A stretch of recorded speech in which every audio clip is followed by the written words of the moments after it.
Bwana Yesu asifiwe. Haleluya. Basi yule mama alikuwa akiendelea kutenda wema, akaendelea kuwakarimu watumishi wa Mungu, Elisha pamoja na Gehazi msaidizi wake. Amina. Ndipo nabii wa Bwana akamshumu rohoni, akasema haiwezekani. Kwa nini tutendee wema namna hii? Kwa nini tutendee wema namna hii? Haiwezekani. Akamwambia mtumishi wake, naomba mwite huyo mama Mshunami, maana ameupendeza moyo wangu sana. Ametukarimu vya kutosha, ametutendea mema ya kutosha. Mwite aje ili tujue anahitajika. Bwana Yesu asifiwe. Haleluya.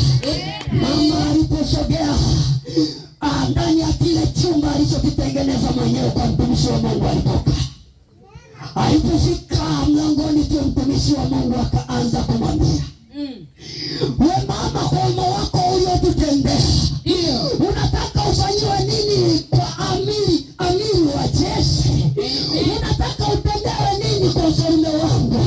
Unataka wakufanyie nini, ama hitaji lako ni nini? Bwana Yesu asifiwe. Haleluya.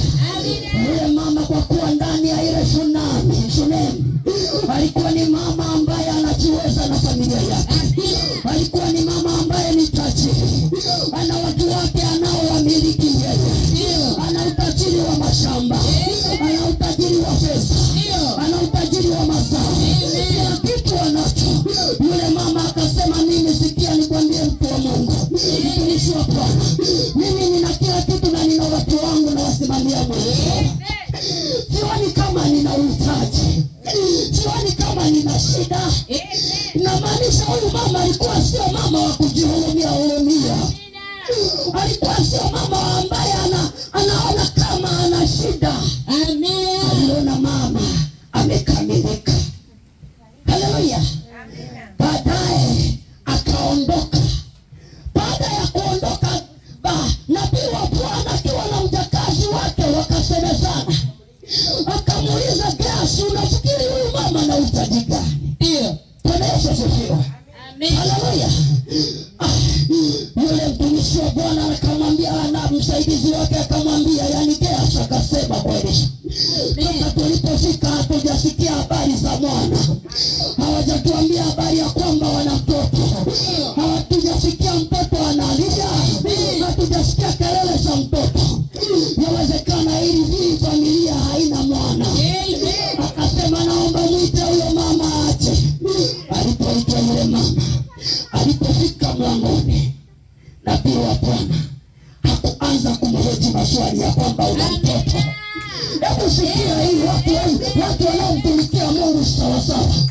Hakuanza kutaka kuuliza tena ya kwamba huyu mama, baada tulipofika hapa hatujaona mtoto, hatujasikia habari za mtoto.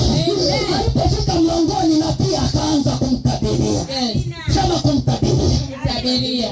Na pia akamwambia, wakati kama huu na majira kama haya utabeba mimba na utazaa mwana. Shapia Yesu makofi mengi na shangwe na vigelegele. Bwana Yesu asifiwe. Kumtambua mtu aliyebeba baraka yako, kumtambua mtu ambaye ameshushiwa baraka yako. Hakuhitaji vitu vingi, vinahitaji mtafute Mungu kwa bidii. Mtafute Mungu ili nguvu zake zikushukie na kufunulie macho ya rohoni uweze kuona ni nani aliyebeba baraka yako. Na ukishamwona jifunze kung'ang'ania. Ukishang'ang'ania ndipo ambapo baraka zako zitakushukia. Mshangilie Bwana kwa makofi mengi na shangwe na vigelegele. Haleluya, haleluya. Kwa kumtambua mtu aliyebeba baraka zako, inatakiwa uwe na macho ya rohoni mwanangu. Lazima uwe na macho ya rohoni mtoto wa Mungu. Ukiwa na macho ya rohoni utaweza kujua ni wapi baraka zako ziko. Baraka yako ya ndoa kuna mahali ipo. Baraka yako ya biashara kuna mahali ipo. Utajiri wako kuna mahali ipo. Pambana kumtafuta Mungu kwa bidii, naye atakushukia, atakuonyesha mambo ambayo hukuweza kuyaona kwa macho ya nyama, bali katika yeye atutiaye nguvu tunayaweza yote.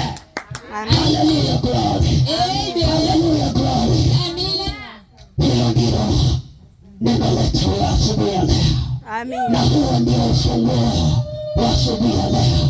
Amina. Mwambie na jirani yako ya kwamba kuna mengi yanakuja. Kuna mengi yanakuja. Bwana Yesu asifiwe. Amina. Haleluya. Amen. Karibu Apostle.